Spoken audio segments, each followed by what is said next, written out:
Sam Zemurray and the hustle that ate the whale. An obsession, agency, and what separates the people who do from the people who manage. This is the Allan Scott Show. Today we're talking about a man I almost guarantee you have never heard of. A man called Sam Zemurray, or Zemurray. I'm probably going to butcher this name, but you'll find out why in this episode. I think you're going to love it. It's one of the most interesting books I've read in a very long time, and I absolutely loved everything about it. The lessons, it's a story about someone from abstract poverty, which is something I'm from, someone that is an outsider, something that I recognize, and I think something I recognize in the story, and I recognize in myself, and perhaps you've picked up on that theme. That I have chosen a lot of people that are like me. This is a mistake, by the way, and one that I will correct going forward. Because I should find people that are not like me. Because we can learn more from those that are not like us and from failure than we can from success. Success leads to something called success bias, where we only tell the best parts and we learn from the best parts. Kind of like how we think people were cave dwellers because we found paintings on the walls of caves. But if they did paintings on trees, and trees just died and fell down and were burnt and disappeared, well, then we'll never know that they lived amongst the forest. So this is a great example of survivor bias. And we do this in business. You know, you find VCs, predominantly male VCs, will give money to male founders, people like them, white male founders, predominantly, statistically. Right? Why? Because we look for that mirror. We look for that opportunity to give back because some part of us wishes that someone had given to us. And I recognize this mistake in myself when choosing these stories to share with you, and I will make an effort to do better going forward. All right. But today's a beautiful story. Today's a great story, and I cannot wait to get into it. You may notice as well that I'm still not mentioning, I said I wouldn't for 5 episodes, I wouldn't mention our headline sponsor at all, because I wanted it to be about you. I wanted to get straight into it. I wanted to thank you for being a top 3 podcast in the United Kingdom, a top 20 podcast in the United States now. And please keep subscribing. If you have subscribed, thank you. If you haven't subscribed, please subscribe. Please tell other people. Please share episodes that you love. I'm also working with an incredible sponsor, which will be in this season, who takes these podcasts and we're making lots of clips out of them using a piece of amazing technology, which I'll tell you more about in episode 6. So something to look forward to. But right now, let's get back to Sam.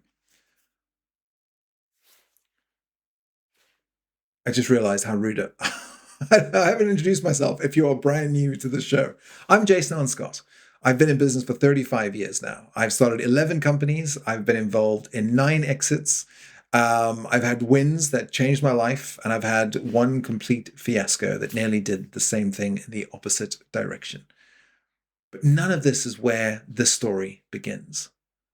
Because before there were companies, before there were exits, before there were investors and boardrooms and term sheets, there were books, there were lessons. There were stories about people who had already walked into the jungle before I ever stepped foot near one, which is true because I grew up in South Africa where there's bush, not jungle. And today's lesson, the one we're going to pull apart, comes from a book that grabbed me by the collar and refused to let go. It's called The Fish That Ate the Whale, The Life and Times of America's Banana King by Rich Cohen. And it tells the story of a man who started with nothing and refused to stay that way. Before we meet Sam Zemurray, I wanted to give you something to hold on to for the entire episode, a single idea, a thread that runs not just through this story and his story, but every story we've covered, from Ford to Disney to Kroc to Hughes to Knight to Strauss. And the thread is this: the people who change industries are almost always there are people who refuse to manage from a distance.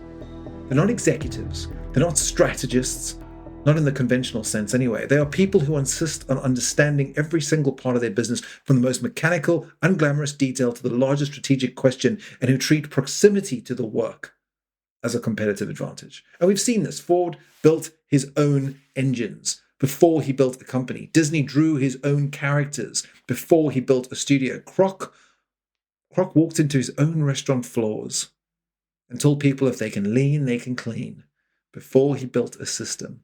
And Knight ran in the shoes before he sold them. As far as Sam Zemurray is concerned, who started with nothing and ended up owning the largest fruit company in the world, he crossed the country on a mule to understand the land he was buying. That's the thread. And I want you to keep that in your hands throughout this episode, because every time you think this is just a story about bananas and boardrooms, I want you to pull on that thread. It'll always lead back to the same truth. Closeness to the work is not a phase you grow out of. It is the foundation of everything that is built upon it. What if the most dangerous person in any room isn't the one with the best education, the best connections, or the most capital, but the one who understands every single job in the building, from the loading dock to the boardroom, and is willing to do the work in all those rooms? There is no problem you can't solve if you understand your business from A to Z. That is Sam. Over the past weeks, we've looked at Phil Knight's belief as a weapon, at Ford's obsession with control, but today we're looking at something that every underdog instinctively knows, but rarely ever articulates. The compounding power of doing the work. This book, The Fish That Ate the Whale, The Life and Times of America's Banana King by Rich Cohen, is a book so extraordinary, I had to keep setting it down and researching it and double checking the facts and triple checking the facts. And it blew me away in every single way. This is the story of a boy who arrived in America at 14 with nothing, no money, no English, no connections, who saw opportunity where others saw garbage, who overthrew governments when governments got in his way, who, when the most powerful men in the boardroom laughed at his accent, he walked out. He retrieved a bag of proxies and he walked back in, and he fired every single person in that room. And this is not a story about talent. It's a story about staying closer to the action than anyone else is willing to. This is the story of Sam, the Banana Man. Act 1, the fruit that everyone just threw away, and the boy who arrived with nothing. Alabama, 1891. A 14-year-old boy steps off a boat. He is tall, gangly, and penniless. He comes from a poor farming town in Russia. His father is dead. His English is non-existent. He has some distant family in Selma, Alabama, and that's the only plan he has. By 16, he is what Rich Cohen calls a tough operator, a dead-end kid, coolly figuring out angles. Where is the play? What's in it for me? He stacks shelves. He interrogates customers about suppliers and costs. He combs trash piles on the edge of Selma for discarded scrap metal. He piles it on a cart and pushes it from farm to farm, looking for deals. He's not waiting to be discovered. He's looking for the angle that everyone else is missing. And then at 16, he sees it. He sees his first banana. He sees opportunity where others see trash. Here's what Zemurray noticed that no one else did. The big trading companies would routinely dump what they called ripes, bananas that had gone too soft because they were too long in the sun, and they got freckled. They were still perfectly edible. They were delicious even. They were more sugary. But in the merchant's calculation, they'd never make it to market in time. So they're garbage. They're trash. It was a worldview of the immigrant. Understanding how so-called garbage might be valued under a different name. Seeing nutrition where others only saw waste. This is Sam's words. Sam grew up on a farm where food was scarce. He had no romantic attachment to what's supposed to be trash and what's supposed to be good. He only saw a product being left on a table. And his insight was simple. I can be fast where others have been slow.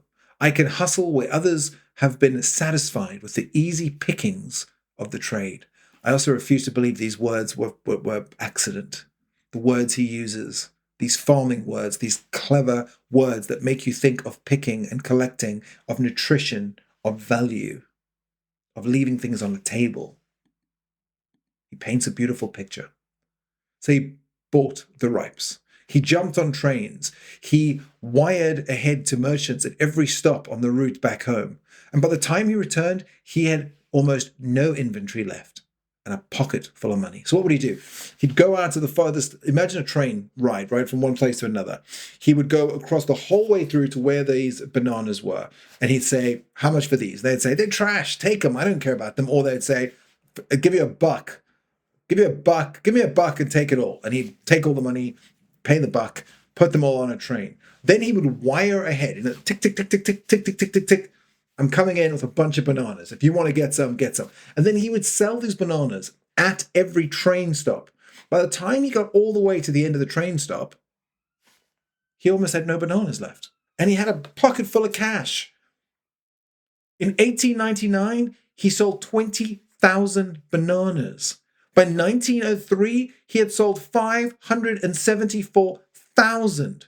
And within a decade, he had sold more than 1 million bananas a year. He was 21 years old with $100,000 in the bank. And in case you aren't paying attention, he didn't invent anything. He didn't disrupt anything. He simply looked at what everyone else was throwing away and decided it was worth something. I think that's the immigrant story, by the way. How when you're an immigrant in certain countries, most countries, dare I say all countries, you're seen as a throwaway, unimportant. Except when you were important, when you were building the railroads, when you were building the trains, when you were building the bridges, when you were creating the infrastructure, when you were doing all the jobs that the locals wouldn't do. That was a different time. But now, like an umbrella, when it's no longer raining, you're tossed aside. You're in the way. He saw this. He saw value. Every industry has, inverted commas, ripes. Every industry has discarded opportunities that look like trash to the comfortable and look like donuts to the hungry. And Zemurray's immigrant eye saw value where the establishment saw waste. And we've seen this. Tom Ford saw it in the Model T. Kroc saw it in a single McDonald's restaurant that served faster than anyone and more simple and quicker. And Disney saw it in animation. And Nike saw it in Japanese running shoes and German cameras. The question isn't whether the ripes exist in your industry. It's whether you're hungry enough right now to see them. Remember, the point of this podcast is to teach you lessons from great books, not to stop you from reading these books. I really want you to read these books. This next part is about 1905, because by 1905, Zemurray had outgrown the role of importer. He needed land. He needed to grow his own bananas. So he traveled to the banana capital, Honduras, in 1910. A place at the time described as a frontier town, untouched by government or law. There was gunplay every night. The streets were awash with liquor and gold. In other words, people were just falling in the streets, fighting, going crazy. It was like the wild, wild west, if you want to picture that. And most businessmen of this era, they built their empires from offices in Boston and New York. They sent money. They sent men. They read reports. They held meetings. But they never went to Honduras. Sam went. There's a great line in multitude of books, which is proximity to power is power. Right? How close can you get to the source? If you're in finance, come to London. If you're in fashion, go to Milan. If you're a creator, go to California. If you are in oil and gas, Texas. You want to be as close to the source as humanly possible. He knew this. He walked the fields with his workers. He swung a machete in the heat. He helped map the plantations. He planted the crops. He lay the railway tracks. He believed in the transcendent power of physical labor, that a man can free his soul only by exhausting his body. It's romantic in our minds, but it was strategy in his heart. He knew if he just did the work, it would work. I love the Alcoholics Anonymous concept of it works if you work it. It's so simple, it's so perfect, and it's so true. Because physical presence gave him knowledge that could not be bought, could not be transferred, could not be faked.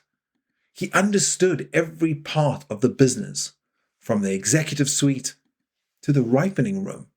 He knew the meaning of every change in the weather, the significance of every date on the calendar. There was no job he could not do. These schmucks, he'd say, of his competitors, sitting in their Boston offices, what do they know? They're there, we're here. When Zemurray looked at the banks of the Cuyamel River and local landowners, they saw swamp and disease, land worth nothing. Sam saw the richest banana soil country in the world because he was raised on a farm.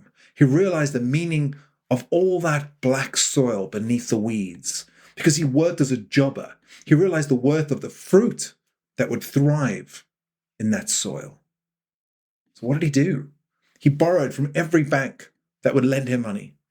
He went in overextended and super vulnerable, which, funny enough, reminds me of my own story. I loaned 5 credit cards to get 25,000 Rand, which at the time was, I think, 1,650 in pounds. I actually have it in a diary that I kept when I came over in 2000. Overextended, but I just thought, I'll make it work. Maybe that's, again, the reason I chose this book. In his own words, Sam says, there are times when certain cards sit unclaimed in the common pile, when certain properties became available that I knew would never be available again.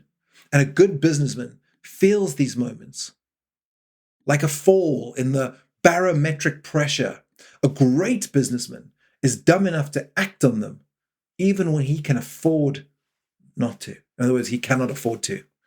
And what did he do? He bought as much land as he could until all that borrowed cash ran out. And then he went to work. Here's one of my favorite stories in the book.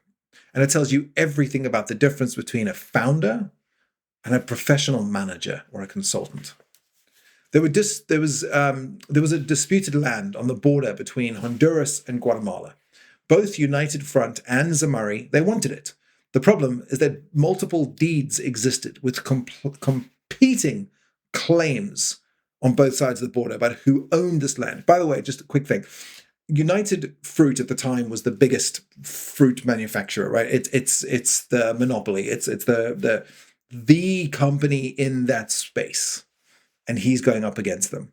United Fruit did what large bureaucracy-heavy companies always do. They hire lawyers and investigators to search every file that exists to find the true owner of this land. And it took months. But while this was happening, in the meantime, Zemurray met separately with each person who claimed that they owned the land. And he simply bought the land from them. He bought it twice. And he'd pay a little bit more. Sure, one person will say I own it, another person will say I own it. He'd say, fine, I'll buy it from both of you. So yes, he spent twice. And maybe he paid a little more. Sure. But if you factor in the cost of all those lawyers, of all that time, he spent far less than United Fruit. And in the end, he came away with all that land. There's an advantage in closeness. Closeness is a competitive advantage.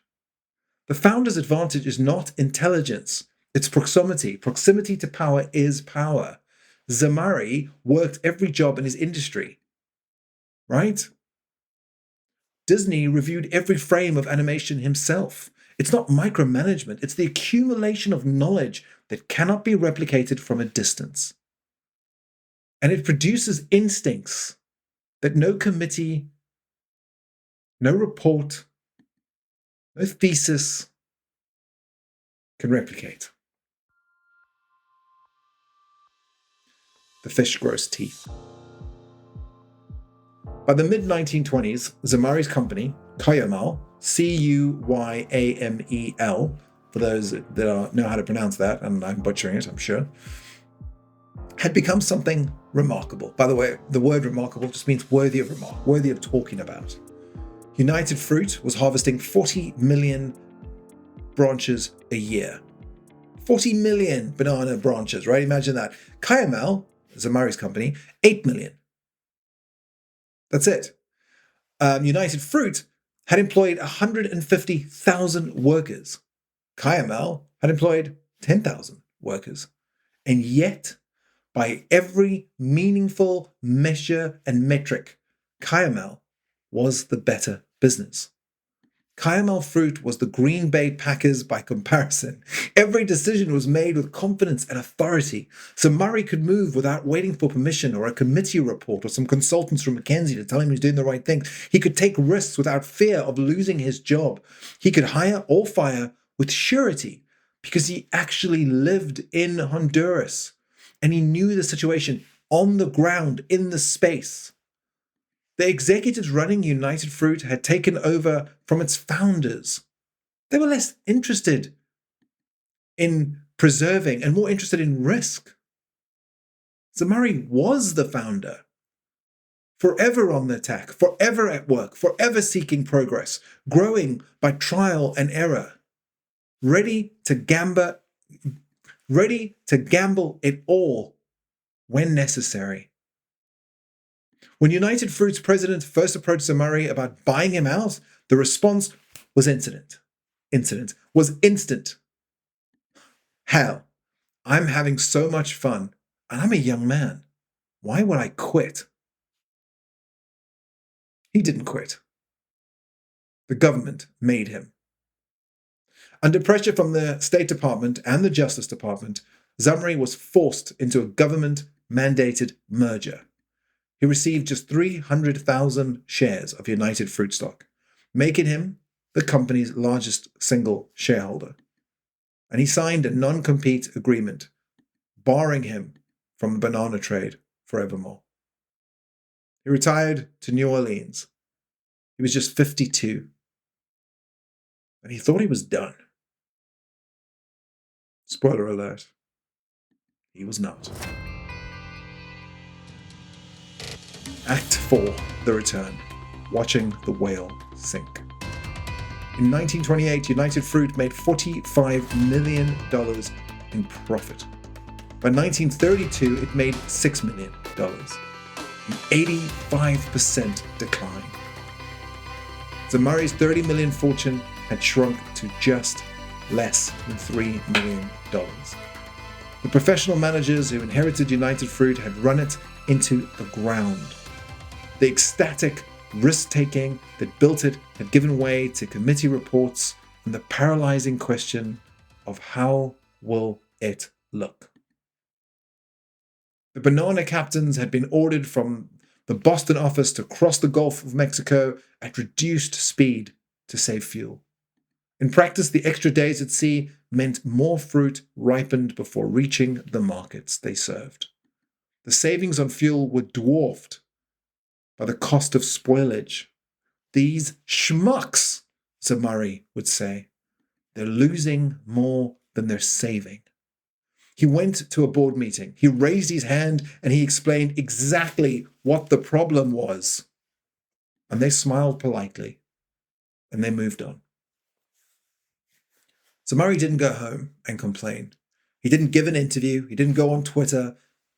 He spent months quietly meeting with all the other shareholders, explaining his case one by one. And they handed him their voting rights, their proxies. He collected them all in a bag, and he said nothing publicly. Then he walked into a board meeting. The chairman, Daniel Wing, descended from the old New England money, president of the First National Bank of Boston, looked at his little immigrant from Russia and said with a smile, "Unfortunately, Mr. Zemurray, I can't understand a word of what you say." The men around the table laughed. Zemurray's pupils narrowed to pinpricks. His hands turned to fists. He muttered, he stood, and he walked out. And then he came back with his bag. He slapped it on the table.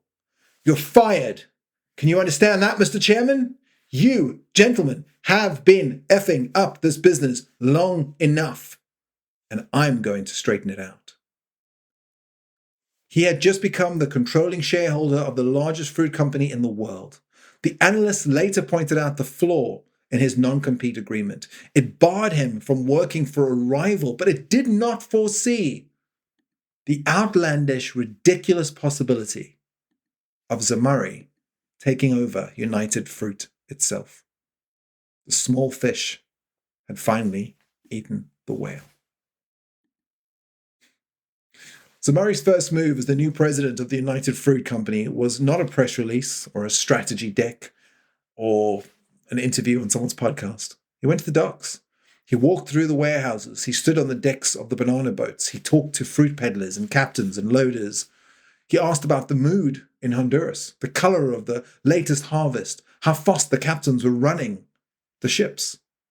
He said, "I realized that the greatest mistake the United Fruit Management Company had made was to assume that it could run its activities in these tropical countries from an office in Boston. The management tried to tell every executive in every country exactly what he or she or they must do and how they must do it. Executives on the spot were treated like messenger boys, and I immediately reversed that policy." He decentralized. He fired the people who couldn't decide quickly. He cancelled the fuel-saving policy that was costing more than it saved. He fixed the half-empty ships. And within 60 days, United Fruit stock had doubled. Not because the results were visible yet, because they weren't, but because the market could feel his firm hand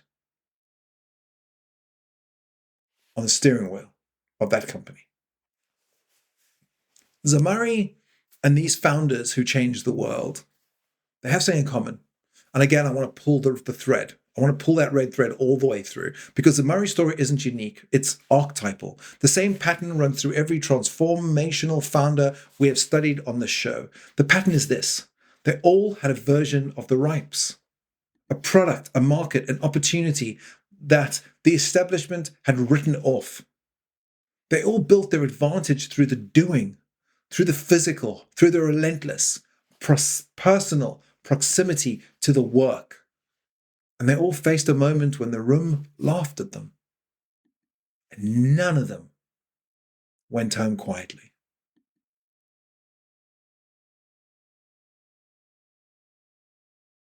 There's a shared DNA with all the founders from season 1 and now going into season 2. There's a moment in these founder stories where they take over their companies, where they are their companies. With Henry Ford, he saw a ripe nobody valued, a car for the masses, not the elite. He built his own engine by hand. He understood every job in the factory floor. He was told it couldn't be done, and he did it anyway. Ford's proximity eventually became control and then paranoia. He couldn't let go. Zemurray learned to decentralize. Ford never did. When it came to Walt Disney, well, Walt saw a ripe animation. That was dismissed as novelty for children, but he drew his own characters before he built a studio. And yes, he was betrayed by distributors, but he built his own distribution rather than beg. And he never managed from a distance. Disney's obsession was aesthetic, the product above all else. Zemurray's obsession was systematic, understanding every node of the machine. They had different objectives of fixation, but they had an identical intensity. Ray Kroc at McDonald's, he saw a ripe in the McDonald's brothers system when everyone else just saw another burger stand. He worked at his own restaurant. He cleaned his own restaurant floors.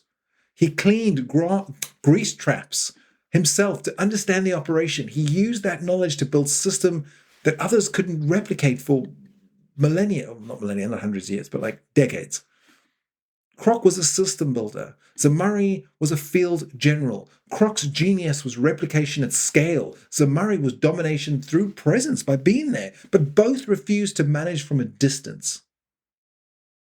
Kroc eventually had to trust the system more than himself. What about Howard Hughes and the Hughes aircraft, TWA? Howard saw ripes in aviation and film when both were considered too risky for serious capital.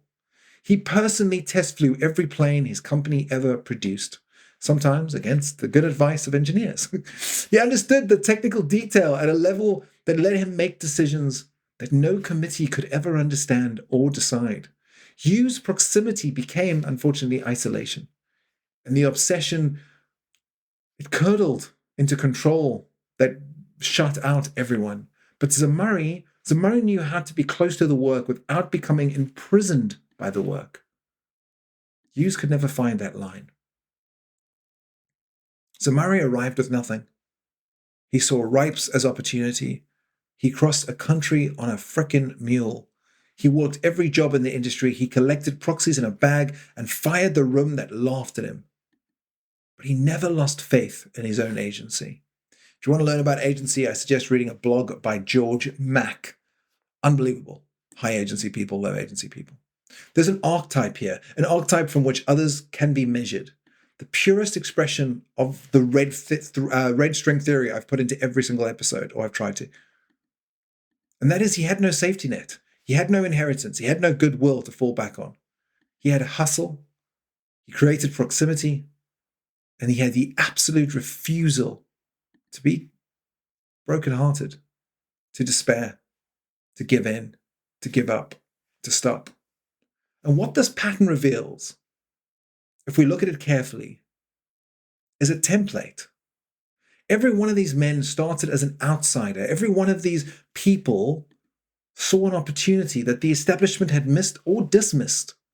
Every one of them built their advantage not through superior capital or superior credentials, but through a superior knowledge that they had earned the hard way by doing. And every one of them faced a room full of people who laughed, who told them the idea was crazy, who tried to manage them out of their own companies. Ford, if you remember, was told a car for ordinary workers was economically impossible. Disney was told animation could never be a serious art form, and Kroc was told you can't systemize a restaurant. Howard Hughes was told commercial aviation was far too dangerous, far too expensive to ever be a viable business. And Zemurray was told his accent was incomprehensible, and his ideas were very much unwelcome. But none of them went home and gave up. The righteous anger that sent the striver into the boardroom of laughing elites, waving his proxy, shouting, "You gentlemen have been effing up this business long enough. I'm going to straighten it out." That's what Rich Cohen writes on Zemurray. Now, replace the banana proxies with engineering drawings, animations, franchise agreements, or aircraft specs. You have the same moment playing out across every season, every founder, every story, the whole century. The red thread is not about bananas. It's about what happens when someone has earned their knowledge through doing, and about what happens when someone who has earned their knowledge through doing finally runs out of patience with people who think their credentials are a substitute for the work, for the understanding. There's a universal law here. Industries are built by founders who stay close to their work. They are then inherited by managers who move away from the work. And eventually, if the founder is still alive and still paying attention, like Zemurray, they are reclaimed. This is not, by the way, an historical observation. It's happening right now. It's probably happening in your industry. The question is, which side of the cycle are you on? Act 4, the anatomy of defiance. the constant he never lost.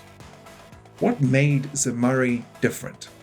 Not talent, not luck, not connections. Cohen in the book puts it very plainly. Sam's defining characteristic was his belief in his own agency, his refusal to give up and disappear. Bad things happened to him. The government forced him to sell the company he built. His fortune collapsed, and the board laughed at him. But none of it produced paralysis. Every obstacle produced a simple, single counter move. When the Secretary of State teamed up with JP Morgan and the Honduran government in a way contrary to Zemurray's interest, he simply changed the Honduran government. When United Fruit drew a line and said, "You shall not cross," he crossed it anyway. When he was forbidden to build a bridge, he built a bridge, but he called it something else. For every move, there is a counter move. For every disaster, there is always recovery. He just never lost faith in his agency. He was an optimist, not because the world was kind, but because he refused to see himself as a victim. Can you hear the seagulls? I've moved to a place by the beach. It's gorgeous, except for the sound of seagulls. I actually love the sound of seagulls, but if you're listening to this and wondering what the hell, sound of seagulls, that is not our incredible producer, Jeff, putting those in. That is just the benefits of living 100 feet from the sea. Back to Zemurray. Early in his career, Zemurray made a habit of seeking out the grizzled veterans on the docks. The old-timers who'd been big in the banana trade and were now just trying to survive. Most people would walk past those old-timers. Zemurray, he bought them drinks and asked them questions. He wanted to know what got you off track. How do I avoid the same fate? He would hire them as advisors. He would use their failures as a map of where not to go. I love this because James Taylor, who is a phenomenal speaker and author, just wrote the book, super creative. He reminded me of Charlie Munger's inverse, right? Charlie Munger calls it inverting the problem. He says you should study failure as carefully as you study success. You should build your strategy around avoiding the mistakes that have already destroyed the people who came before you. That's the purpose of this podcast, the stories, the lessons, the learnings. So here's my question. What if the worst thing that could happen to you isn't starting with nothing?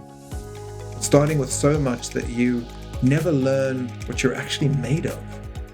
Sam Zemurray arrived in America at 14 with nothing. But by his 21st birthday, he had $100,000 in the bank. By 50, one of the richest men in America. By 60, he had taken over the largest fruit company in the world.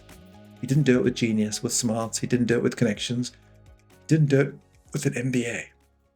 He did it by getting closer to the action that anyone else was willing to get, by understanding his business from A to Z, by treating every obstacle not as a sign to stop, but as a problem that deserved a countermove.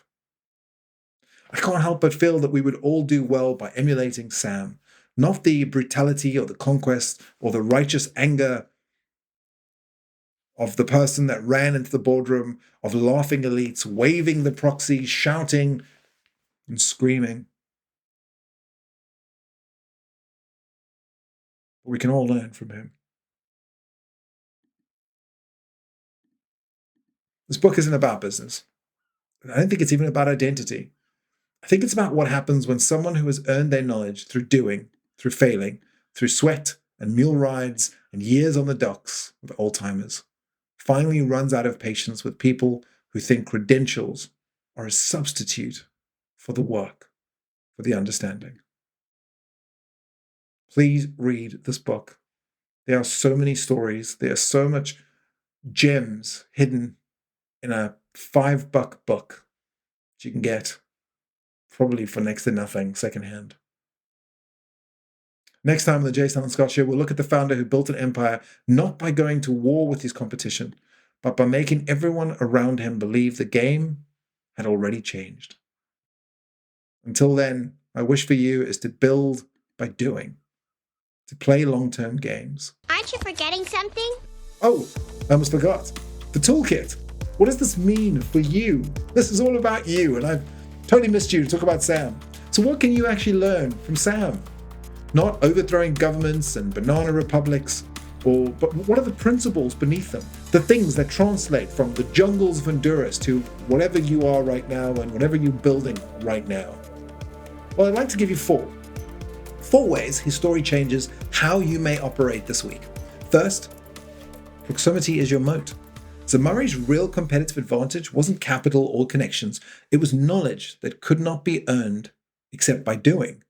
He worked every job in the banana trade, from fruit jobber on the docks to plantation manager in the jungle to president of the largest fruit company in the world. Because of that, he could see what his competitors missed in their Boston offices reading weekly reports.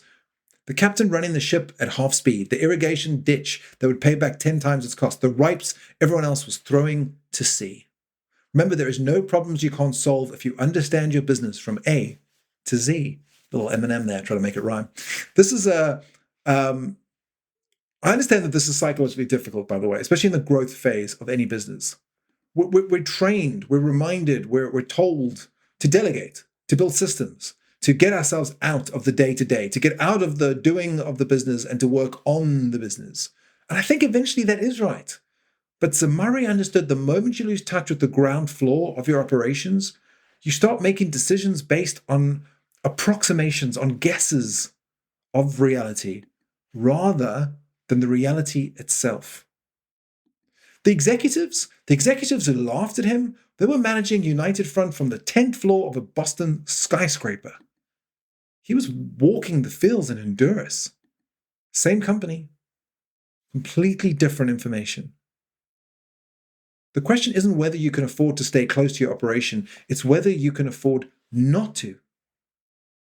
Where in your business right now have you moved to the 10th floor? Where are you reading reports instead of doing the work? What would you discover if you went back to the docks for a week? Second, dos. Urgency isn't a personality trait, it's a strategic choice. When United Front discovered the undisputed land on the Honduras-Guatemala border, they hired lawyers. The lawyers took months. Meanwhile, Zemurray bought the land from both claimants, from every claimant. He paid a little more and went straight back to work. This precise calculation about the cost of delay. Zemurray understood something that most executives never do. The cost of moving slowly is almost higher. In fact, it is always higher than the cost of moving imperfectly. The lawyers weren't protecting United Front from risk. They were creating a new risk, the risk of someone else solving the problem. There are times when certain cards still sit unclaimed on the common pile, when certain properties became available that I knew would never be available again. And a good businessman feels those moments like a fall in the barometric pressure. A great businessman is dumb enough to act on them, even when he cannot afford to do so. Why have I got a problem with that every time? Most founders know exactly when and what their version of this disputed land is. The opportunity that sits there unclaimed while they wait for the perfect moment, for the extra capital, for the committee to finish its report. Zemurray didn't wait for perfect conditions. He made the conditions perfect. He bought the land on borrowed money when he couldn't afford to, because he understood the window doesn't stay open forever. The question isn't whether you're ready, it's whether the window is still open. What decision are you relaying right now because conditions just aren't perfect? What is the true cost of that delay?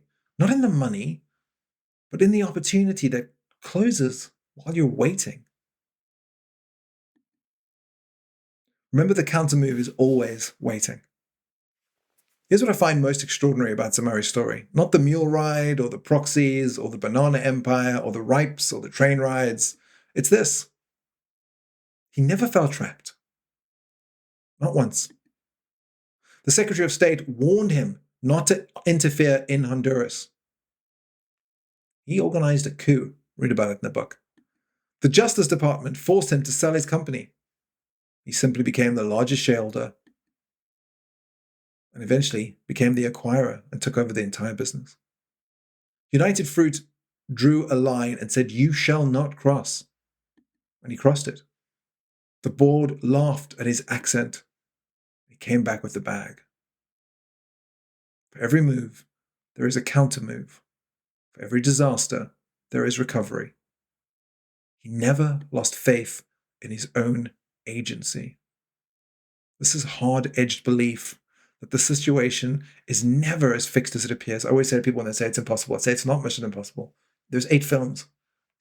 It's Mission Improbable. It's just probably impossible. But when you actually do the work and do the figuring out and get the right people and do it at the right time, every single time it was probable and it was not impossible. For every move, there is a counter move. There is a move available to someone willing to think differently about the problem. Where I come from, South Africa, one of my leaders was Nelson Mandela, Madiba, and Madiba believed in a third way. There's always a third way.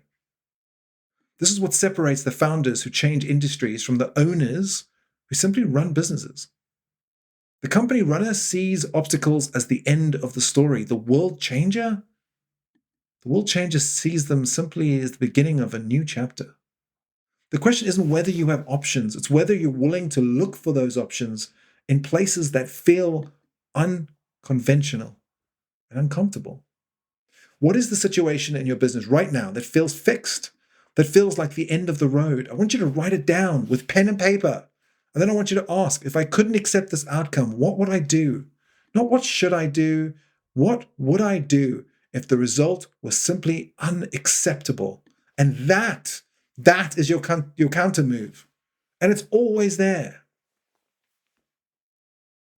Remember that the professional managers will always come. You need to protect your philosophy before they come.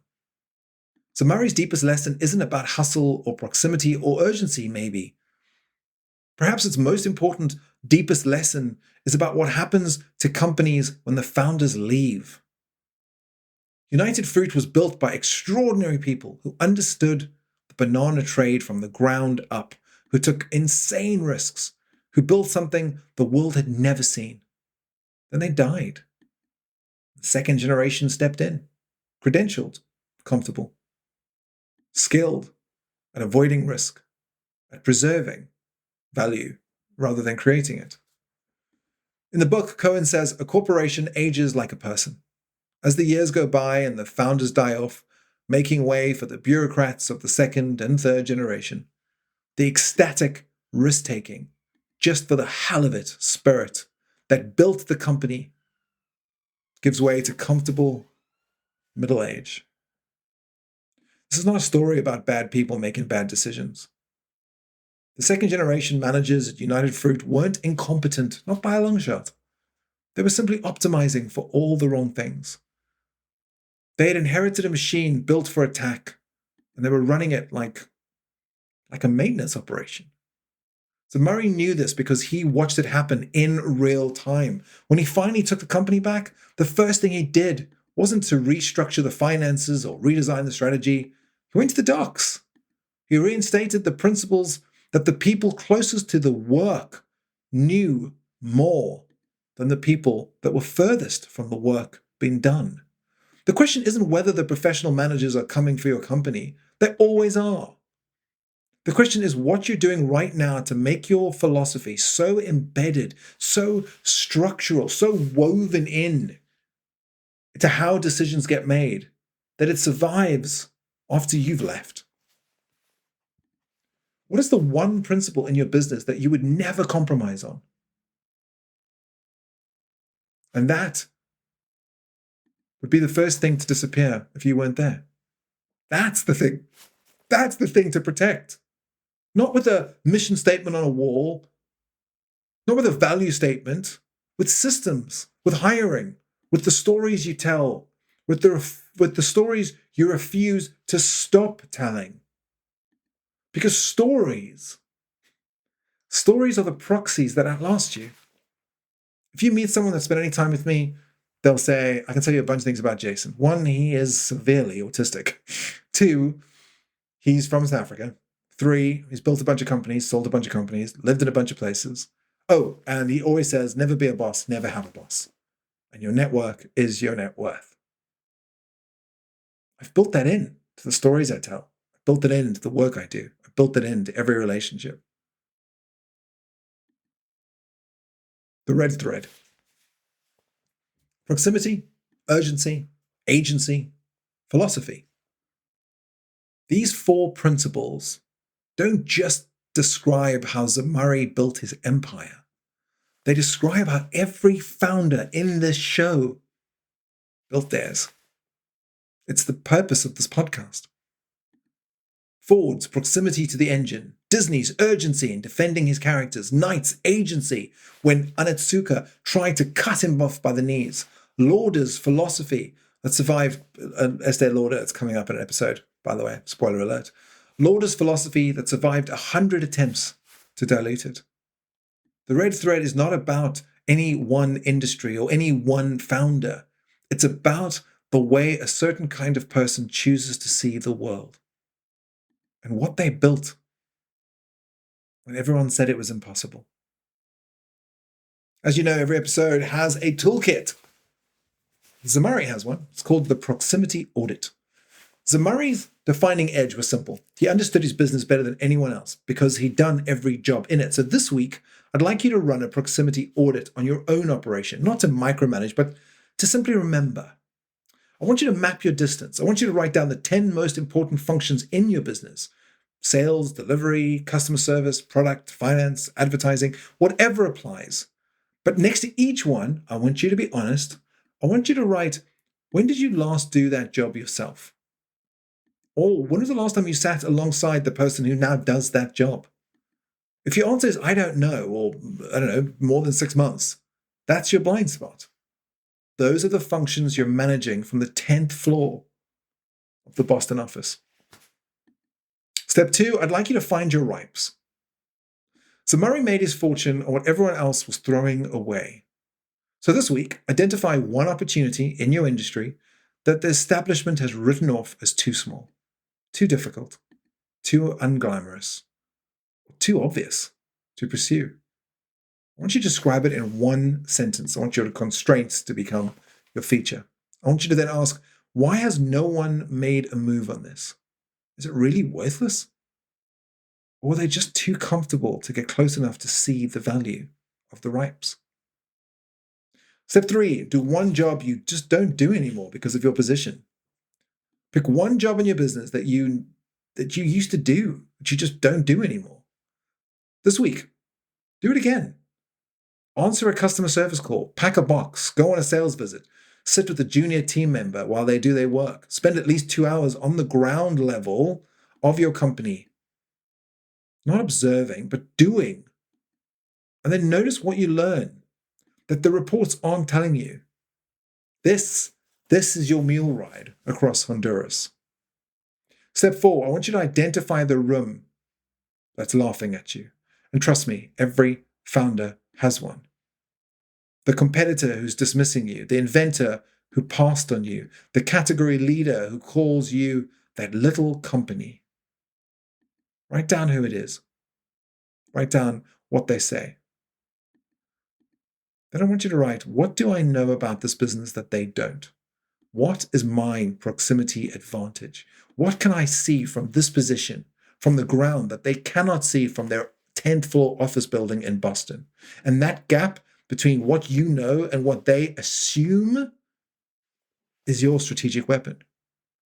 I want you to name it. I want you to use it. Step 5, I want you to build your bag of proxies. Get your bag.